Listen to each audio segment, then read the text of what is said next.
So welcome to everyone who joined in for today's webinar on unemployment benefits. Everyone who has joined in is muted, so we won't hear any background noises that you have. The ARC of Northern Virginia has been getting lots of questions around this topic, and it has been fast moving, and so we really appreciate Marilyn Morrison, Work Incentive Coordinator with Virginia Access, to help us figure all this out. I know that she has continually been updating her information since earlier this week. So again, just a reminder, you're all on mute, so no worries there. If you have a question, please type it into the chat box and we will answer it for you. Marilyn has kind of broken up her presentation into sections, so after each section, she'll go through questions. And at the end of the presentation, I'll email you Marilyn's PowerPoint, and her contact information is on there. So feel free to reach out to her if you have any questions. So with that, Marilyn, I will let you get started. Okay, thank you, Diane, and welcome everybody. This is an interesting time, as I like to call it. So I wanted to, I've been getting a lot of these calls as well. Give me 1 second while I tell my husband to get off the Wi-Fi.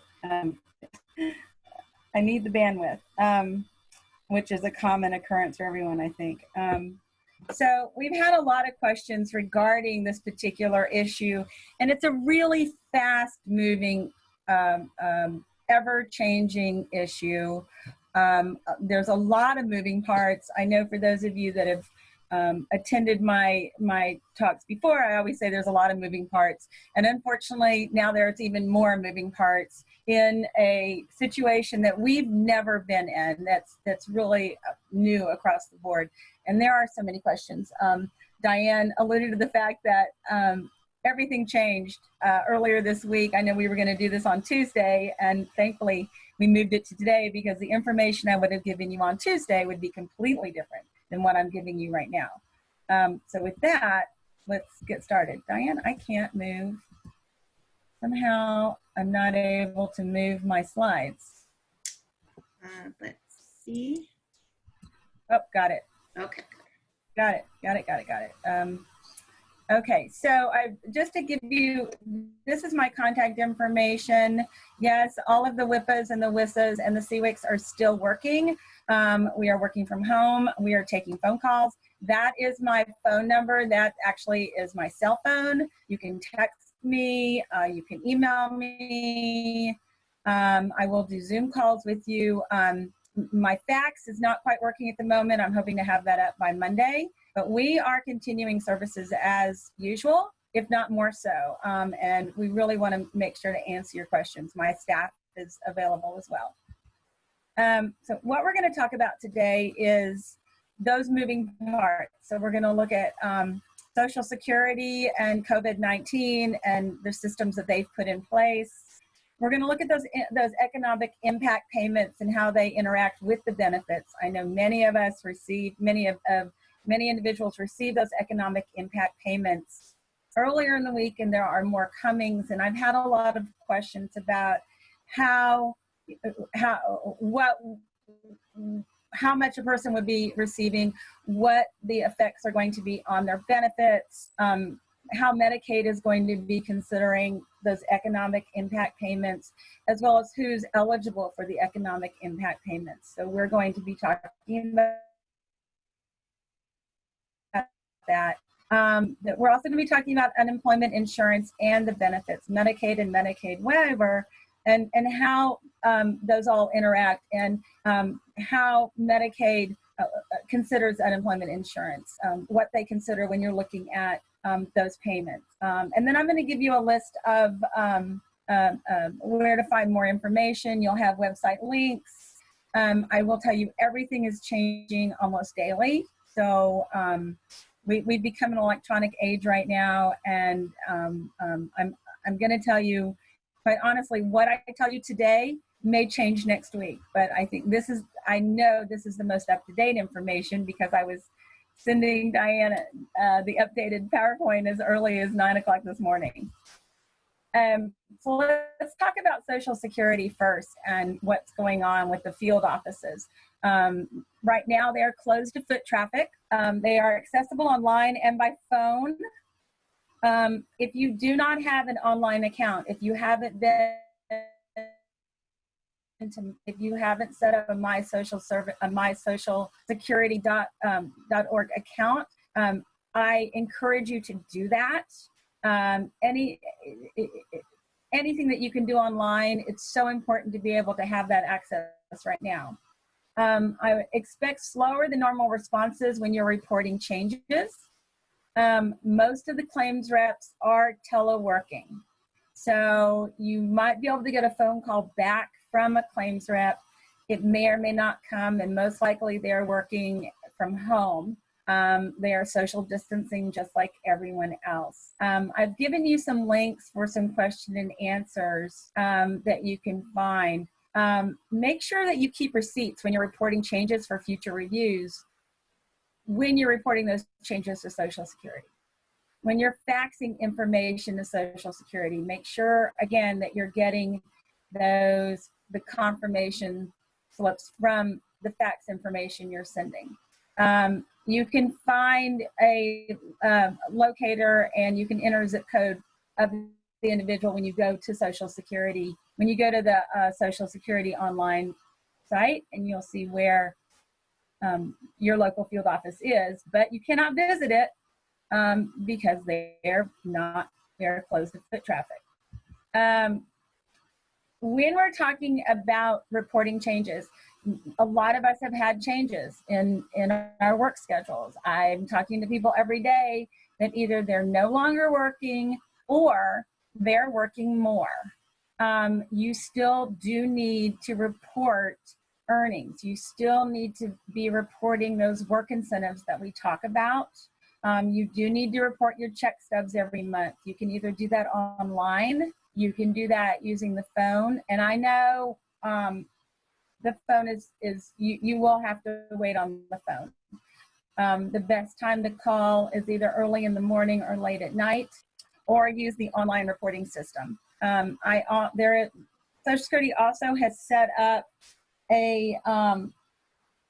in this area, we're very lucky. I know I switched topics, but I really didn't. In this area, we're very lucky. We have an amazing area work incentives coordinator, and she has set up special fax numbers for all of the local field offices. If you email me, I am happy to send you your local field office fax number. The fax number that's been set up, supposedly what she's been telling me is that it will be time stamped and it will be recorded. But again, if you email me, I'm happy to send you the fax number for your particular field office. I'm finding that might be the easiest way also to correspond with your field office is to send a fax. And if you need to talk to them, to please include your phone number and ask for a phone call back. I can't guarantee you'll get a phone call at this point, but I find that's the easiest way to do that. Make sure that you're keeping a copy of everything that you're sending to Social Security for yourself. If you're mailing anything, make sure that you're getting a return receipt requested. I know it costs about $1.25, but make sure you get that receipt. You're going to need proof that you've mailed information of your items later on. Keep those confirmation sheets if you're faxing for proof of submission. The reason for this is, we'll jump over that and we'll get back to it. Here are the items that you should not be faxing. These are anything that you need a wet signature for. So any initial applications, if you're applying for SSI or SSDI right now, you will need to mail those wet signature forms back. You will not be able to fax those.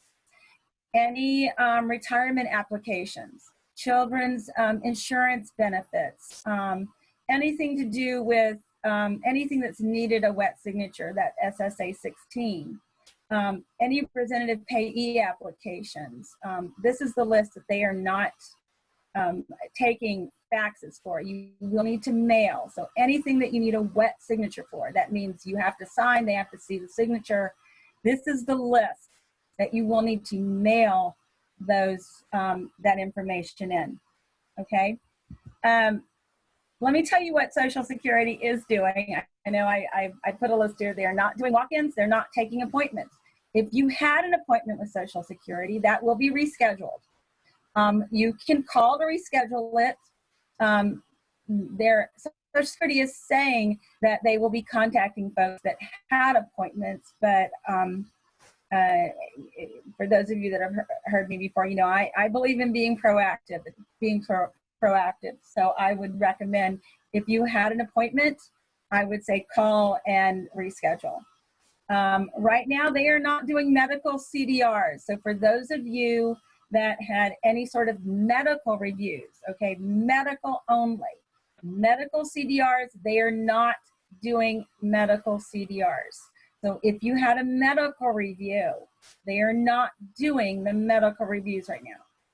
They are not processing or collecting overpayments or overpayment repayment plans. Now that does not mean if you had already set up a repayment that the money was automatically coming out of your SSI or SSDI payment.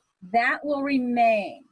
But if you have, if you've received letters that you have an overpayment and that they're going to start collecting, or they want to collect it, or you get the statement that almost like a bill, they are not collecting those right now. They are not setting up overpayment repayment plans. So if you have an overpayment that's sitting out there and you need to set up a payment plan with Social Security, they are not doing that right now. That will have to wait until this is over. They are not going to be doing the REP payee report. So for those of you that received that REP payee report early last year, it used to be that you would get the yearly REP payee report. That changed, that now folks could be getting it every 3 years. They are not doing those right now. So there'll be no REP payee reports during this time as well. They are extending deadlines. So if you had deadlines to submit paperwork, if you had deadlines to submit a work activity report, that's that form 820 or 821. That's if you've worked, if you're on SSDI and you've gone through trial work, it's about a 10-page document. They are still doing those work CDRs. So they're still doing the work activity reports. They're still looking at that, but they are extending deadlines.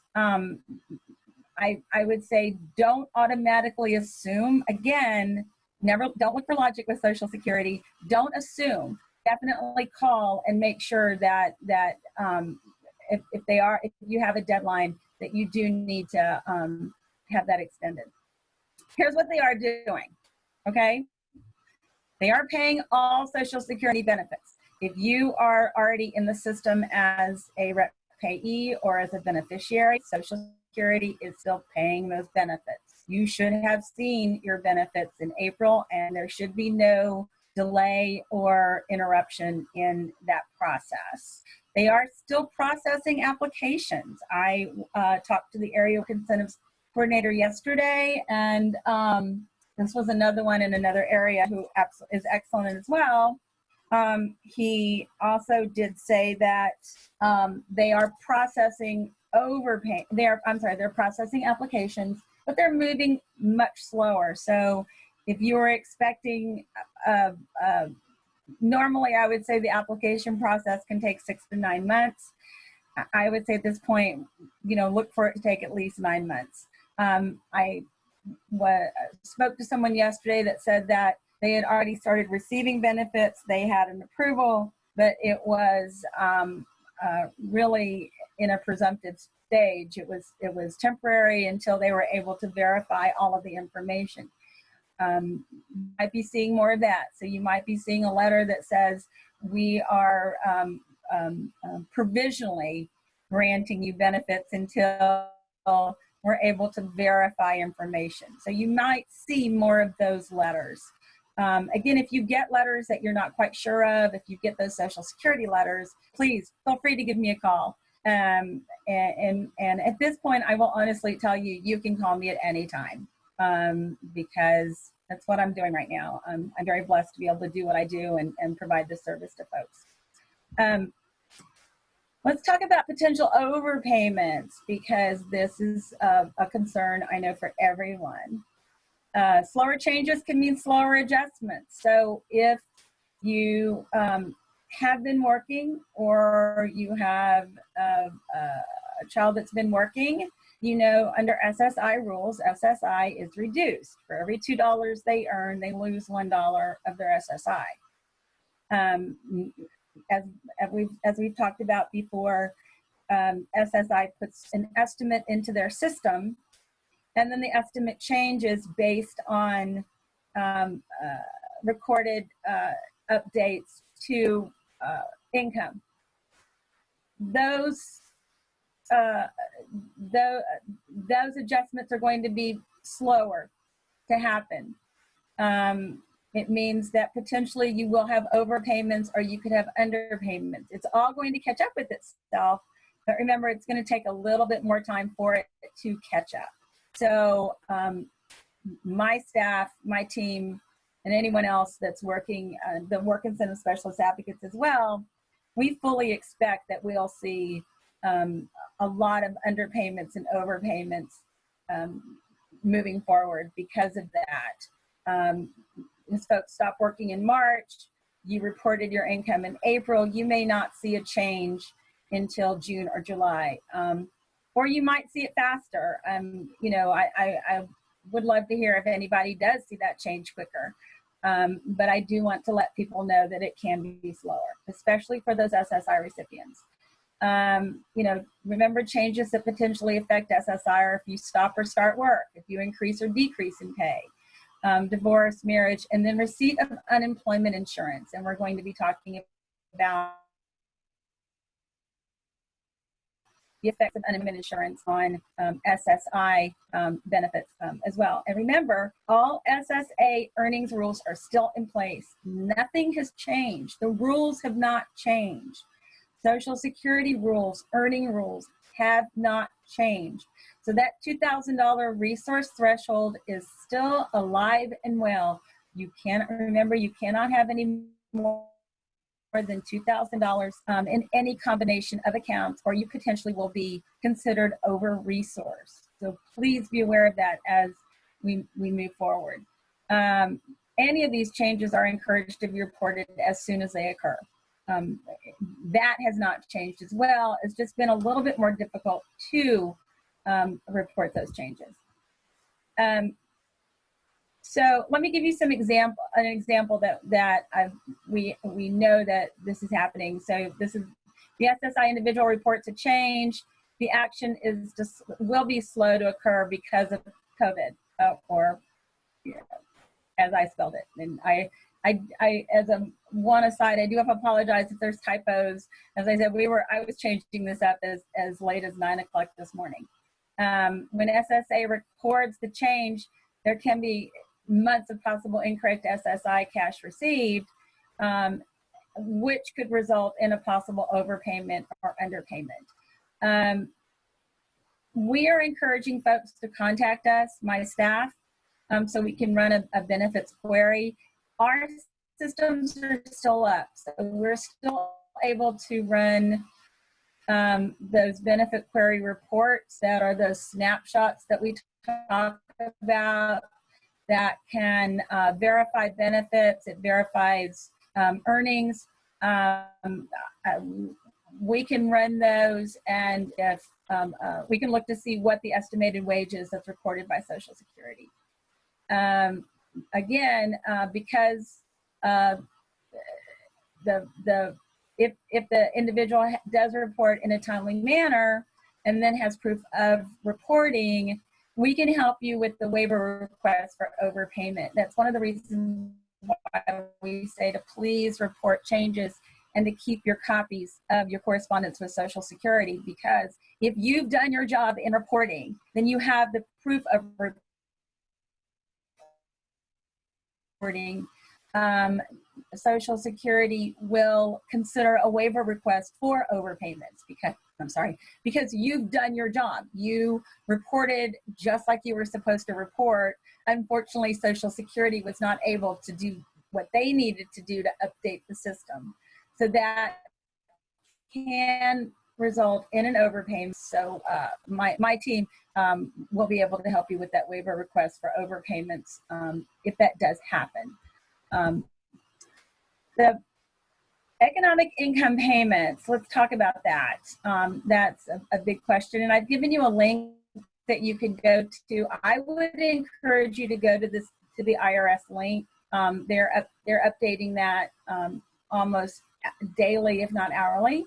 The good news is the economic impact payments will not affect any federal or state entitlements for 12 months. So basically, when you're looking at SSI and Medicaid, normally when there's any other outside income that comes in, unemployment, economic impact payments, child support, trust, any of those things, that's looked at as something called unearned income. And that can have an effect on SSI and Medicaid. In this case, the economic impact payments will not affect those entitlements. Basically, you will not see a reduction in your SSI because of the economic impact payments. Those payments are those $1,200 and the additional monies that a lot of folks saw earlier this week. The bad news is, if the individual is claimed as a dependent, they will not be entitled to a stimulus payment. So if you have children that you're still that are adult children that you're claiming as a dependent, they would not necessarily be entitled to the stimulus payment. And I've given you a little bit more information about that. Again, SSA will not consider economic impact payments as income for SSI recipients. And the payments are excluded from resources for 12 months. So that $2,000 resource rule, the economic impact payments will be excluded. So it won't be called a resource for 12 months. Treasury expects SSA benefits to be paid no later than late April. So another question that we received a lot of is that basically I don't file taxes. You know, will I get the stimulus? Will I get the economic impact payment? I've given you the link. You can go to receive the full amount of the economic impact payments. You and your family are eligible. You can go to the IRS's non-filers enter payment info page, and you can enter your information. If they do not have banking information, they're going, the IRS is going to take as much as they can from Social Security's banking information. Most people that are receiving SSI, SSDI, or other benefits are receiving direct deposit. There are some other ways that folks are receiving those benefits, and depending on the ways that you're receiving the benefit is how you're going to receive the economic impact payment if you are eligible for it. If the IRS does not have your banking information, you can go to the IRS non-filers. It'll say non-filers enter payment info, and you can provide your banking information. Additionally, if you look at that bottom point, any new beneficiary since January 1st, 2020. So if you're a new beneficiary since January 2020 or of either Social Security or SSI benefits, Social Security meaning SSDI, and you did not file a tax return for 2018 or 2019, you will need to go to the IRS's non-filers website to enter your information to ensure that you do get that information. I will tell you that right now, Treasury expects Social Security beneficiaries to be getting their SSDI benefits, SSDI beneficiaries to receive the economic impact payments by no later than the end of April. So if you're an SSDI recipient, watch for that.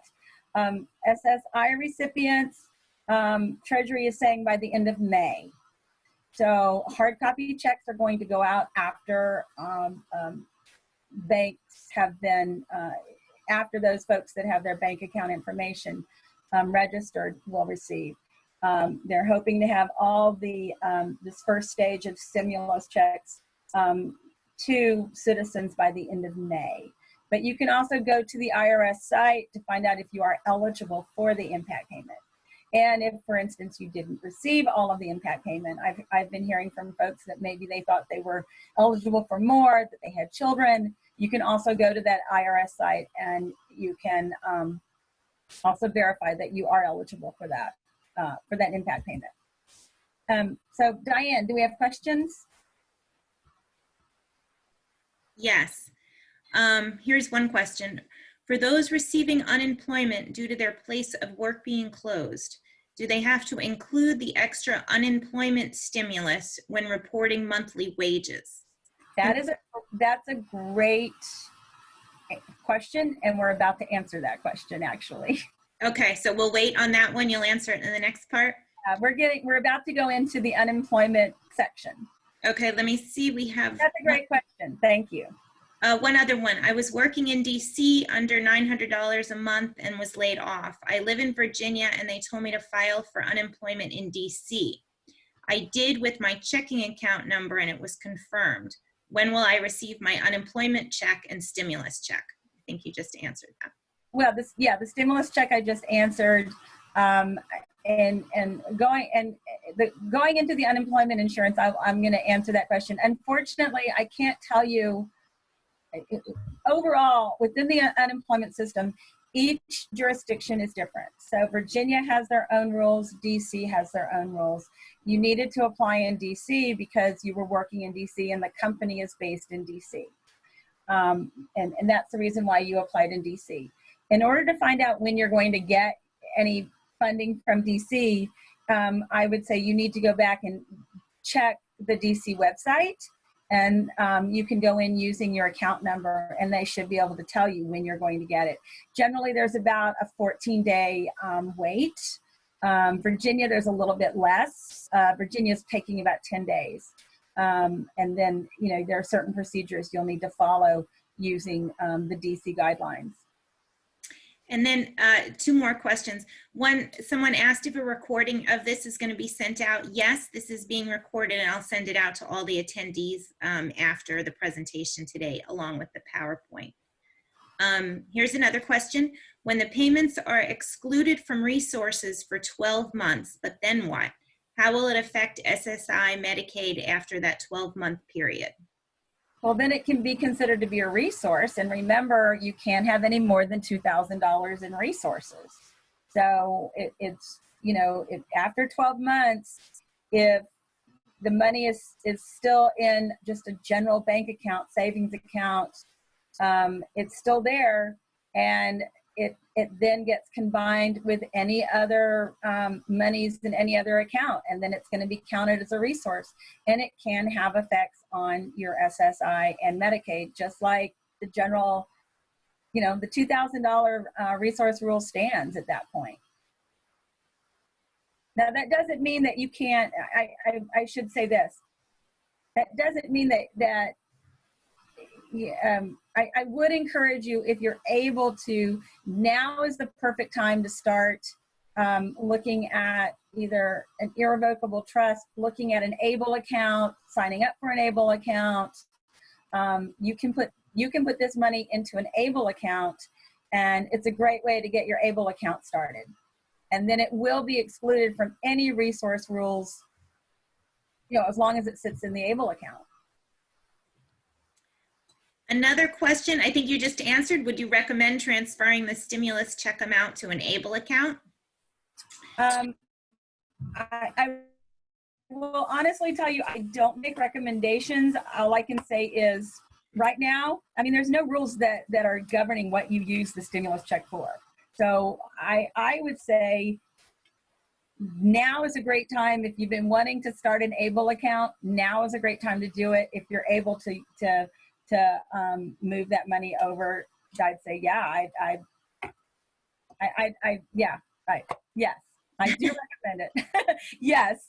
I mean, if you're able to do it, I would say absolutely now is the time to start an ABLE account. If you're able to save that money and you're in a great position to do that, I'd say yes, now is the time to do it. Now, I will say, though, the one thing that you have to remember about the stimulus that I didn't put into the PowerPoint, that will be in the next iteration of the PowerPoint, is that remember the economic impact money is taxable income. So you are going to see a little bit of a tax hit. You know, it may not make any difference for those that are low income, but it is taxable income. So you're going to see that in 2020 on your, you know, as a taxable situation with the IRS. Okay, Marilyn, I think that's it. You can go on to the next section. All right. Okay, great. So let's talk about what's going to happen with unemployment insurance, SSI, SSDI, Medicare, and Medicaid. That, you know, the COVID-19 was great at specifically the economic impact payments. They were very specific that, as we talked about, but unemployment, it gets a little bit tricky, and this is where it is a completely fluid situation. This is where you really want to check this VEC site. The Virginia unemployment, we're going to talk about Virginia. So those of you that are in DC or Maryland, some of these general rules are still the same. Some of them have changed, and you do need to look at your individual states because it is state specific. So beginning with claims effective March 15th, normally there's a 1 week waiting period before you can apply for benefits. That was waived. Normally you do have to conduct a weekly job search. That has been suspended as well. And then I've given you the link for the VEC. I will tell you up front, the SSI website, the Department of Social Services website, the VEC website, right on the front pages in big bold red is updates. And you can go in and look at those updates at any time. And I have to say, they've been really, really good about updating the information. And the information is really, and I like in what I like to call people speak. It's really well done, all of those systems. So, you know, and you're welcome to give me a call, like I said, at any time, because I'm looking at these all day, every day. And if you know me, you know I like looking at these regs. So, you know, I'm not so much enjoying the situation, but I'm not minding looking at these regs every day. So the Virginia unemployment insurance and the other benefits. Remember, unemployment insurance is a joint state federal program, which meaning that the feds are funding some of the state programs, but it basically is based on state rules. So in response to the COVID-19 outbreak, the federal government is allowing a couple new options. And these are examples. So an employer temporarily ceases operations due to COVID-19, preventing employees from coming to work. Those individuals could apply for unemployment. An individual is quarantined with the expectation of returning to work after quarantine is over. They could apply for unemployment for those weeks that they're quarantined. An individual leaves employment due to a risk of exposure or infection or to care for a family member. I've spoken to a number of folks that were that have either reduced hours at their jobs or they've left their jobs because they had a concern about exposure. Those folks can apply for unemployment. Normally that would not be the case. And I said, federal law does not require an employee to quit in order to receive benefits. So you do not need to have quit the job necessarily. You could be furloughed. You could have your hours reduced. There's a number of different ways that you can be eligible for the unemployment payments due to the impact of COVID. There was a March 30th update, and this is when CARES was newly signed, that also included self-employed workers. So I'm considered to be a contractor. So normally I would not be able to apply for unemployment, but if need be, I could. So if you're self-employed, if you're a 1099 independent contractor or a gig worker, you work when you're needed. You maybe work for a caterer, and whenever, you work when you get a job as a caterer, or maybe you are an entertainer, or my son is a lighting director, and thankfully he has a full-time job, but he also has a lot of freelance jobs around the city. Theater is not happening right now, so he lost a lot of that work. So if he were working and he didn't have his other job, he potentially could apply for unemployment because of that situation.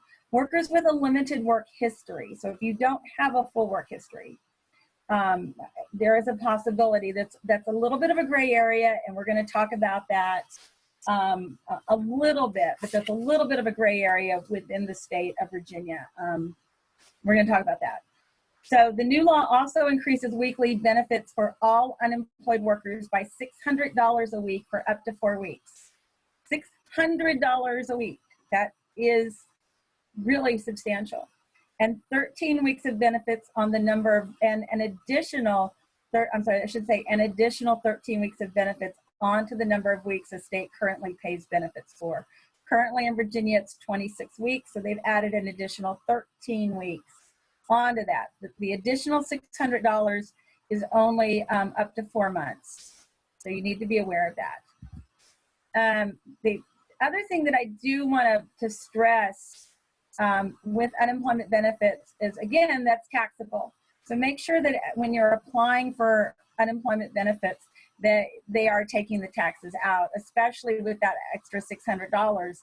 That could be substantial, and you don't want to take that tax hit at the end of the year. And of course, talk with a tax professional. That's the best tax advice I can give you. So one of the questions that I've had is, I've been working, my hours have been cut due to COVID. Could I get unemployment insurance? Yes, you can get unemployment insurance. If you're receiving SSI, there will be a little bit of a hit to your SSI, and we're going to talk about that.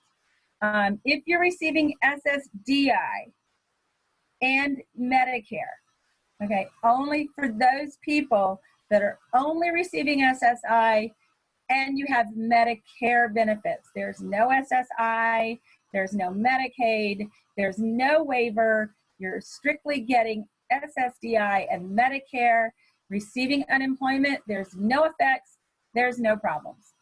You do need to let Social Security know that you're no longer working so they can make sure to update their records. But you are not going to see an effect on your benefits that you receive from Social Security if you are only receiving SSDI benefits. And remember, SSDI benefits also include those childhood disability beneficiary, the CDB benefits. So if you're one of those individuals that is only receiving SSDI and Medicare, your SSDI will not be affected. Medicare will not be affected. It's going to be business as usual. Just make sure that you do let Social Security know that you're no longer working or that your hours have been reduced.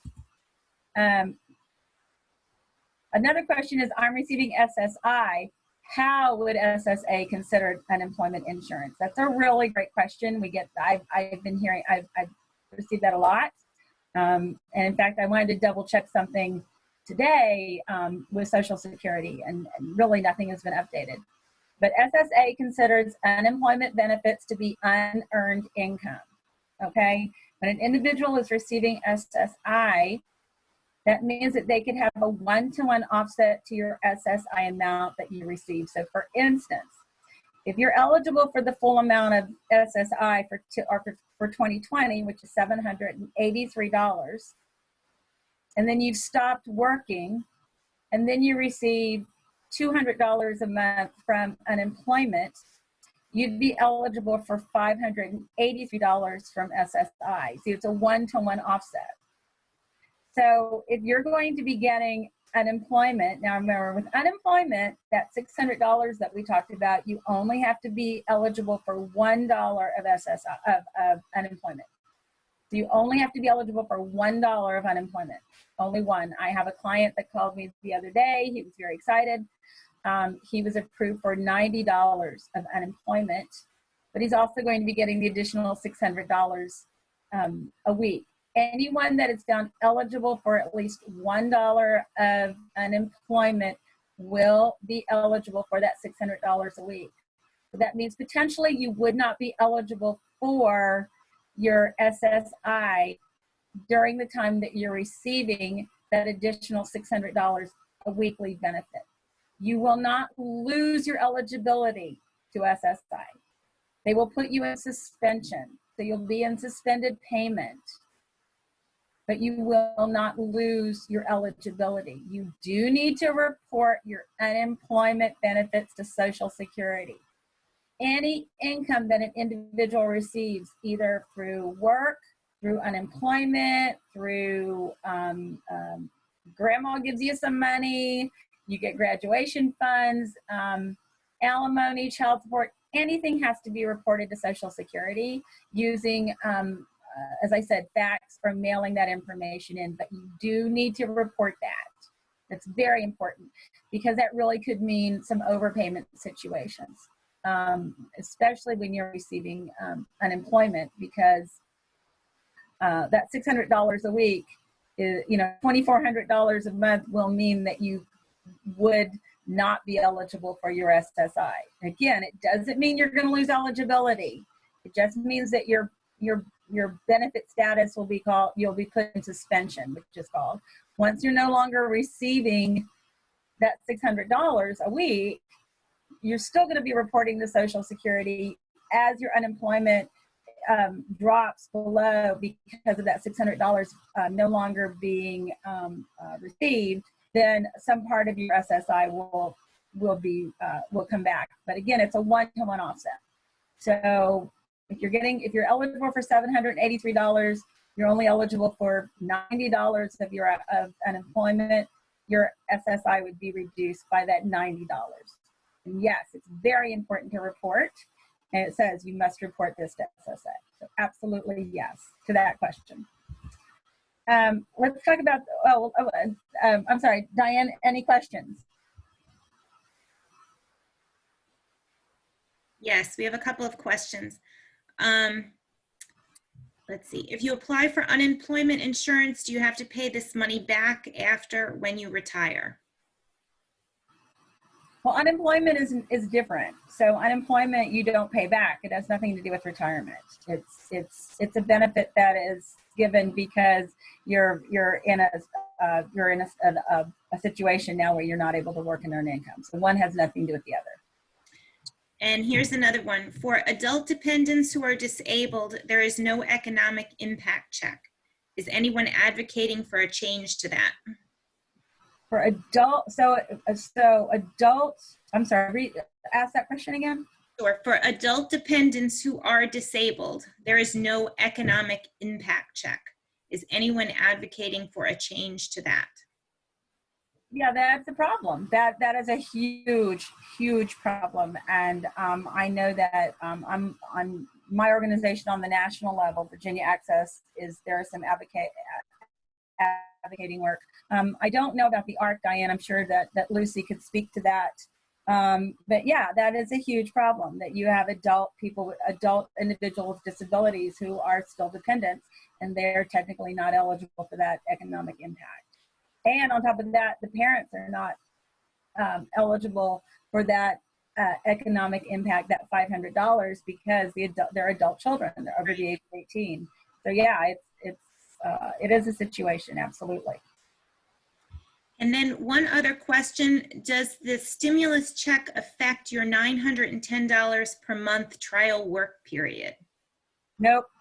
All SSDI rules are still in effect. And as I said, unemployment and the stimulus, and or if you're receiving SSDI, It has no effect on SSDI whatsoever. When you're looking at SSDI, just as a side note, SSDI, the only thing they're ever worried about is actual work income. That's the only way that that can affect trial work. It's the only way that you can be affected with your extended period of eligibility is if it's actual work income. Unemployment is considered to be unearned income, so it's not considered anywhere by anyone when you're receiving SSDI. Now, if you're receiving SSDI and Medicaid and SSI, and I know there are a lot of folks out there that are considered to be what they call dual eligible, your SSDI will not be affected, but your SSI will be affected. So you want to be really clear on that. And again, you can always give me a call, and we can do a lot of the work for you, and I'm happy to go over all these rules and write it up for you. The one thing I did forget to say, and I'm sorry about that, and I'm going to go backwards a little bit here. If you see, it says the note, if you've earned at least $3,000 for any 2 quarters of the previous 5 quarters, you might be eligible for unemployment. This is the standard rule for unemployment rules. I've heard from some folks that have said that they're not eligible, that they didn't have enough, they didn't earn enough. And I will tell you that as of this morning on the VEC website, it says to be eligible for the new program, meaning the new COVID-19 unemployment insurance program, workers must first apply through the traditional unemployment by visiting the VEC website. And then the state is required to verify eligibility under traditional unemployment before allowing claimants to be considered under the new program that they're instituting. If a person is determined to be ineligible for the traditional unemployment, then they should be contacted by phone. They're either going to get a text or voice message, and then they're going to let you know how to file a supplemental information to complete the claim under the new program. And right now the VEC is saying that they're announcing more details on the start of the new program, but that has not come. So basically, if you feel like you haven't earned at least $3,000 for any 2 quarters, or you get a notification that you're not eligible for unemployment because you don't have enough quarters, I would stay tuned, because you should be contacted by phone, either by text or voice message, on how to file for the supplemental information, because they're under the new rules. There are some added pieces they're adding to it, but VEC hasn't updated their information yet. They're hoping to have that out soon. I'm sorry, I was digressing. Diane, is there any other questions? Yes, I have 2 more questions. If someone receives SSDI and gets Medicare and Medicaid, will the unemployment count against the monthly check they receive for SSDI? They were laid off due to COVID-19.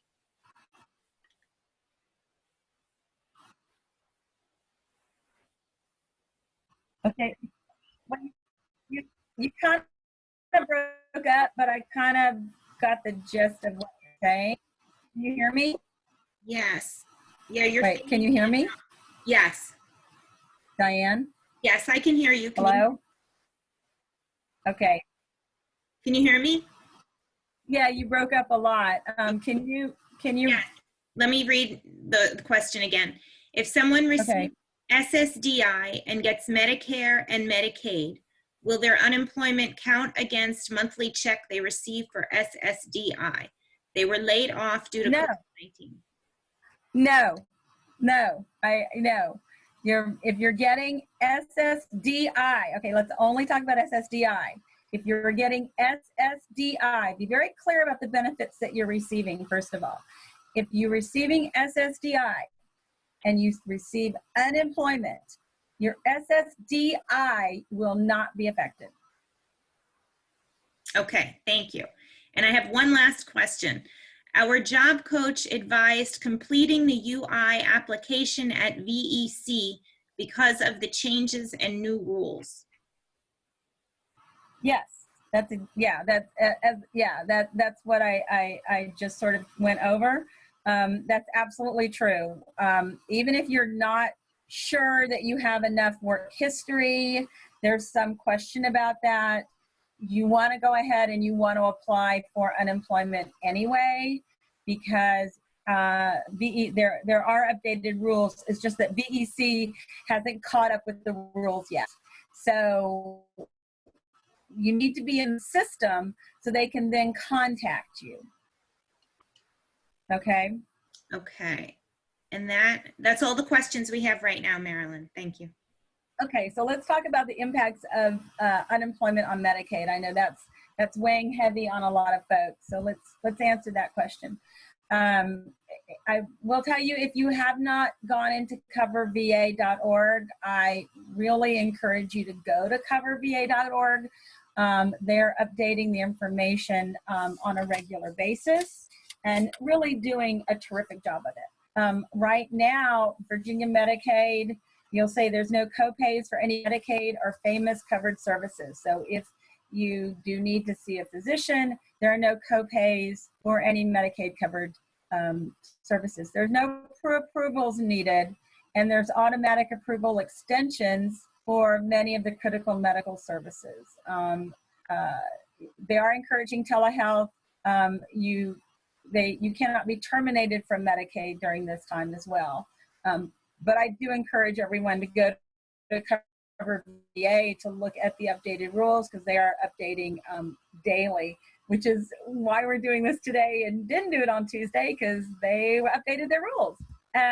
So some of the questions I've heard, there's a temporary rule during COVID-19 pandemic that requires state Medicaid agencies to continue a beneficiary's enrollment in Medicaid, even if they're no longer meet eligibility rules. Is that true? Yes, that is true. During this time, so during this time that the governor has put us into an emergency situation, you cannot be terminated from Medicaid. We're waiting on really specific clarification on categories, but right now we feel like that includes all of the categories. Given the information that Cover VA issued yesterday, we see that it looks like it does cover all categories, including waiver. And we have asked specifically about that question, but we feel that is, it does include that as well. Yes, that is true. You cannot lose your Medicaid during this time, and that's within most of the categories. But again, we're waiting on clarification, but from all indication, that seems to be the case. And I've given you some references also, and Diane's going to be sending this out. If you are absolutely wanting to read the CARES Act, I've given you a link to that. Watch also what the Congress does, because there's going to be an updated version that will be coming out shortly. Make sure that you can go to the Center for Medicare and Medicaid Services, and you can see a lot of their questions are being answered also, especially for Medicare. So question, I applied for unemployment benefits. How will that affect my waiver? I had a lot of folks asking me about patient pay.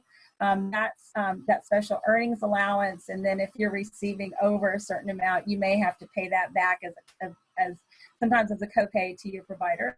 There's also special earnings allowance. That's at 300% that we talk about a lot, that you can't earn over 3 times the SSI amount. So those are those two pieces that we specifically have been looking at. We've been watching it.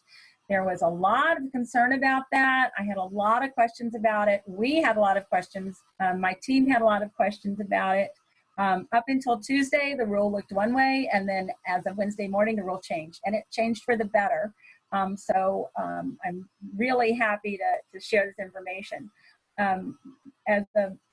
Another aside, if you all have, back in, I know it seems like so long ago, back in March, my team put out a 2-page fact sheet on how unemployment and the other payments may affect a lot of these services. If you've seen that, throw it away. It's no longer, it's obsolete. It's the way it was back in March and the 1st of April, but as of Tuesday, all of that information is no longer viable. So please do not refer to that. And I know that the ARC is going to be taking that down as well, and we aren't sending it out.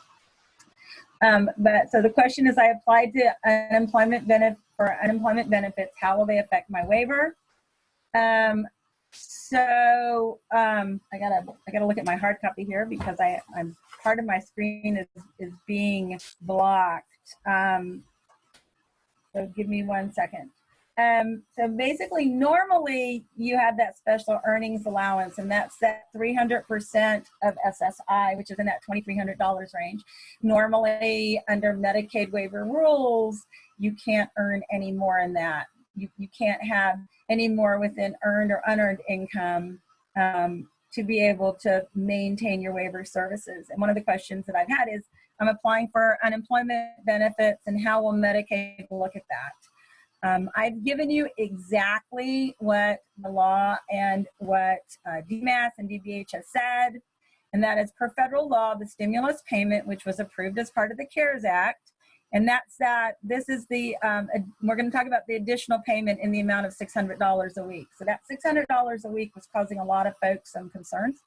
That $600 a week will be excluded from countable income for purposes of determining Medicaid. So the base payment of unemployment benefits will still count as income per your normal Medicaid policy. And then DMAS is working to determine how to report the unemployment payments by vaACCSES. So what that means is my individual that's receiving $97 a week from unemployment, who's also getting the additional $600 a week for 4 months, the $600 a week will be excluded from any as countable income for Medicaid eligibility, for determining Medicaid, and for the special earnings allowance and that patient pay amount. So that was great news. That was what just came out earlier this week. Also, according to the governor's response to COVID-19 pandemic, a person cannot lose Medicaid during this crisis. And we're still kind of, like I said, questioning the category verifications, but this is how it is right now. I also have information from DSS on how the workers are coding it. So DSS has already sent out notification regarding how to treat these payments. The special earnings allowance from a deduction for worker, this is basically the deduction for worker individuals that receive Medicaid waiver services. The COVID payments will be excluded. So the $600 a week as well as the stimulus payment are excluded for right now from any of those calculations, which is great news. Patient pay, let's talk about that, because that was another big concern that my team had, as I know, as well as the ARC had. The patient pay is that personal maintenance allowance, which is $1,292.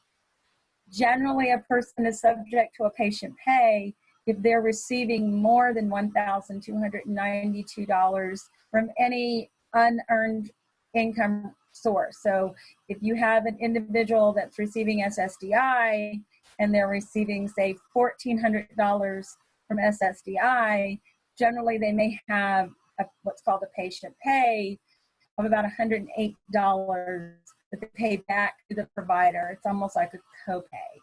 And that's looked at as any unearned income. So we had a lot of concerns about that $600 a week.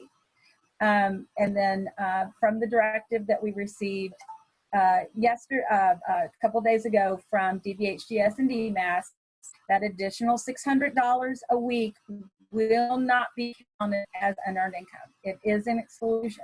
So only your base amount that you're going to be receiving from unemployment will be considered unearned income, and it will be looked at as income, okay? And I've given you, there are a few exclusions. SSI is not considered to be unearned income. SSI is not considered income for patient pay. SSDI is considered income for patient pay. So if you're receiving SSDI and then you start receiving, if you're receiving SSDI and then you start receiving unemployment, you could be subject to some amount of patient pay at some point. And I've given you the reminder is that the patient pay is a monthly financial obligation towards the cost of long-term care. And I've also given you the, again, the statement, unemployment benefits are considered unearned income. So if an individual receives unearned unemployment benefits, the normal special earnings allowances are not considered. The normal special earnings are not considered. That means that that 300% is not considered for right now.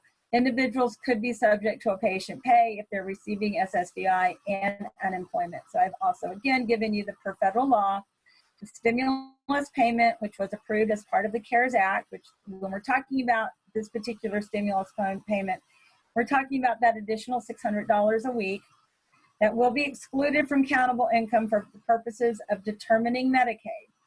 The base payment for unemployment benefits will still count as income per normal Medicaid policy, and then DMAS is working to determine how the additional unemployment payment will be reported by vaACCSES. So I've given you an example. So for instance, if an individual is receiving, say, $800 a month from SSDI, and then you're now eligible for $90 a week from unemployment, that's additional $360. So your total would be $1,160 now in unearned income that DMAS will be considering.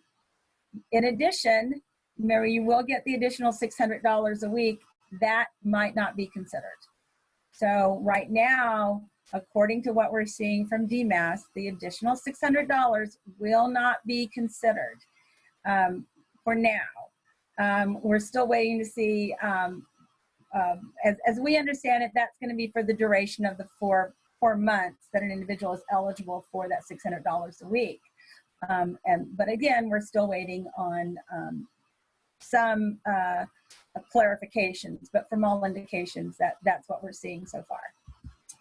The last thing I do want to leave you with, and then I'll open it up for questions, which I'm sure you have a lot of. Please beware of scams right now. There are a lot of scams out there. No one will be calling to ask you your bank account information, saying they're from the IRS and they need to verify it. No one will ask you for your social security number over the phone. They might call and say, well, we need to verify this so we can get you your money. No one will be doing that. Please be very careful. There's a scam out there where some people have received fake checks and they ask the recipient to verify the information online and then or make a phone call in order to cash it. This is not a thing. The Internal Revenue Service has warned against this. There are no fake checks that are coming out there. You're not going to have to verify anything. They might send you a check for too much money and then ask the recipient to keep what they've owned, and then return the difference in cash or gift cards or money transfers. Please, please, please be aware that these are all scams. If you have any questions, you don't trust anything that you're hearing, make a phone call to your bank, make a phone call to the IRS. You might also, and you may have seen this online, there is also another scam that's coming out where people are getting texts claiming that it says along the lines of someone in your area, you might have been exposed, someone that you come in contact with has been exposed to the coronavirus. Please click this link or please text back. That is a scam as well. So please, please, please beware of these scams and ask questions. If it doesn't sound right, if it doesn't look right, it's okay to ask the question. I've given you a lot of information on links that you can go to look up information. I do strongly encourage you to go to coverva.org. That gives you the most up-to-date information. They released a 3-page memo Wednesday, and I believe, Diane, I think I sent that to you. If not, I will send it to you, and you're welcome to send it out to everyone.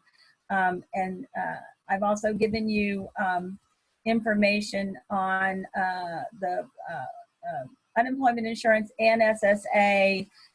Again, you can contact me at any time. And so, Diane, if you want to open it up for questions.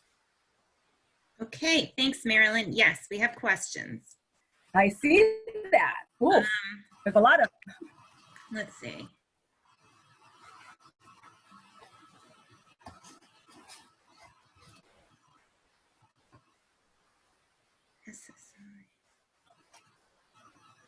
Oh, there's a question.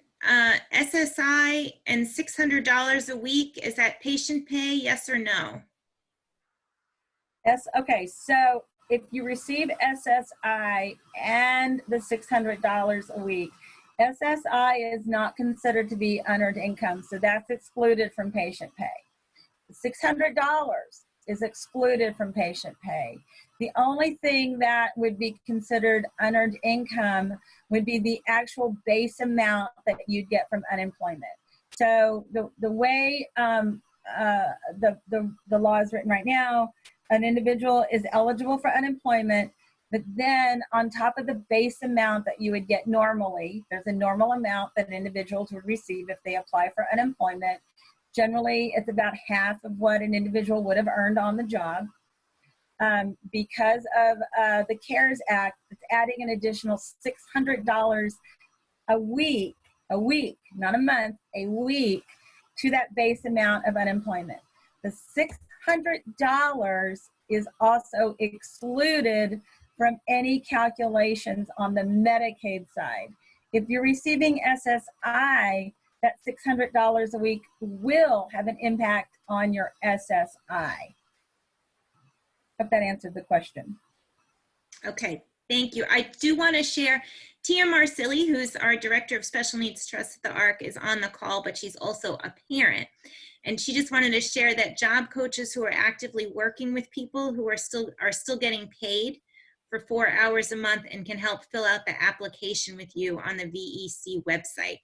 Service Source assisted them in the process.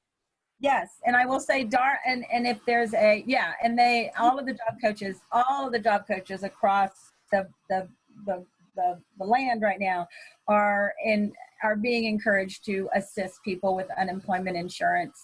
And then also DARS has encouraged that as well. So if you have a DARS counselor you're working with, I know that everyone is working either from home, they're working on limited schedules, yes, everyone is offering that help. DARS is also encouraging that help as well. And thank you, Tia. Here's another, when should people expect to receive stimulus checks? Well, if you're talking about the actual stimulus checks, that $1,200, those started going out earlier this week. It depends on, there's a number of different factors. If you don't file taxes, make sure that you go to that IRS site, make sure that your banking information is in, that IRS has that. If not, you'll be getting a hard copy check. The hard copy checks are expected to start mailing sometime in May. The stimulus checks will be going out through December. So, for those folks that haven't filed taxes yet, the IRS extended the tax filing deadline to July 15th. So if you normally do file taxes, but you haven't filed your 2019 taxes yet, then you may not see a stimulus check until after you filed your 2019 taxes. If you filed your 2019 taxes, then you should be seeing it within the next, if you haven't seen it already, you should be seeing it within, I'd say at least 8 weeks. Marilyn, I have another question. If you have CCC Plus and no longer are using nursing care because you don't want to expose your child during COVID-19, will this impact the waiver benefits, meaning you could lose your benefits? Nurse travel.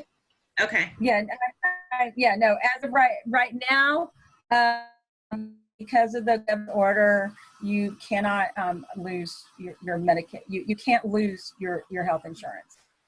So that's absolutely, and it's understandable right now that, you know, especially in those cases, you have a personal attendant, you have nurses' aides, you just don't want you don't want to be exposed, and you don't want to expose them.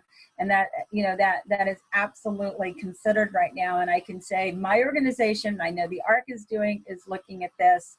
I know all of the other employment service organizations are working very closely with DMAS and DVHDS to provide some sort of distance counseling and distance services.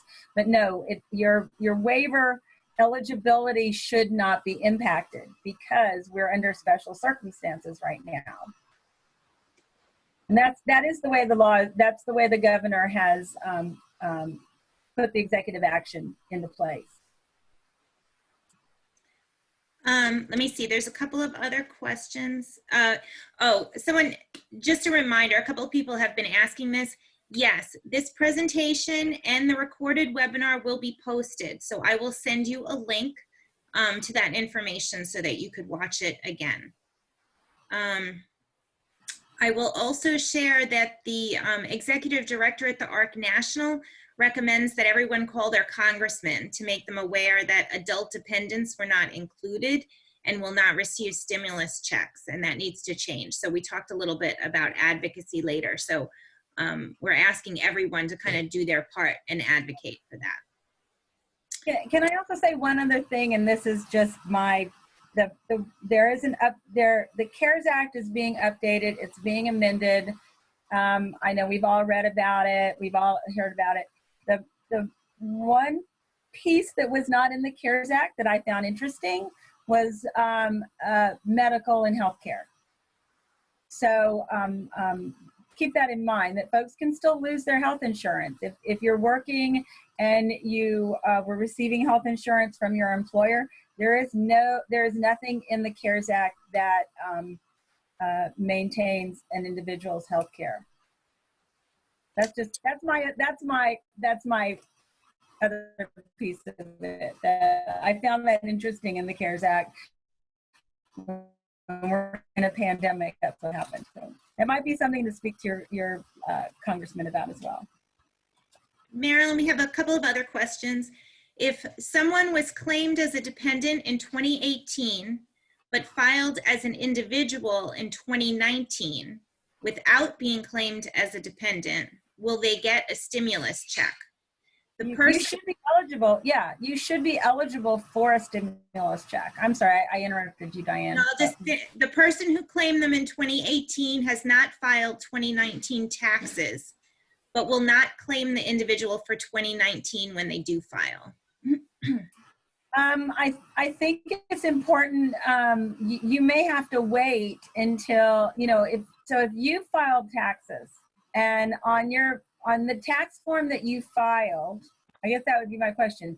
If the individual has filed their own taxes and they're not going to be claimed as a dependent, generally on the tax form, on any short form or tax form, there is a question: are you claimed as a dependent for any other person? And you would have checked no. That's also it for anyone else. So if you've already filed your own taxes, if you haven't filed your taxes, I would say make sure to go online, and you can go to the IRS site and make sure that you've given all the updated information that they're asking for. And they will ask you that question on the site as well: is anyone claiming you as a dependent? You may have to wait, unfortunately, because the system is overloaded, first of all, and there are all of these situations, because a lot of it is based on they're looking at 2018 taxes until 2019 taxes are filed. So it would help that if you filed your taxes, make sure that you did check that box that asks about if you are a dependent, yes or no. Make sure you check no, and then also make sure that you go online to the IRS site for and they have the updated information. That's really important. And then if you have if you have a housing choice voucher, you must report wages and income monthly. What do you report with these changes? Do you include unemployment, the $600? Concerned Yeah. increases income will impact my housing choice voucher. Yeah, unfortunately it will. It also will impact SNAP. So SNAP and housing have not come out with updated rules. Right now I can only speak to Medicaid, but unfortunately it will impact. For right now, remember, watch to see what Virginia does. For the time being, housing has not come out with new updated rules. We know for a fact that it will affect SNAP if you're receiving SNAP benefits. And you do have to report monthly. So those rules are still in place. None of the reporting rules have changed. None of the basic rules have changed. There have been no exclusions. So unfortunately, yes, it will impact. For right now, I should say the rules that we're talking about right now, the situations we're talking about right now are exactly that, the situations right now. But it's very fast moving. So I would say to watch what happens because things are moving pretty quickly. And a lot of these situations are being looked at. But yeah, unfortunately, you do have to report any unearned income, and unemployment is considered unearned income. Let me see. I think that might be it. Does anyone have any additional questions?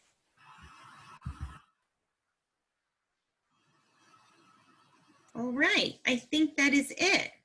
Marilyn, thank you so much for doing this today. We really appreciate it. Like I said, the PowerPoint presentation will be sent out in addition to the recorded webinar. And please, if you have any questions, please feel free to call me at any time.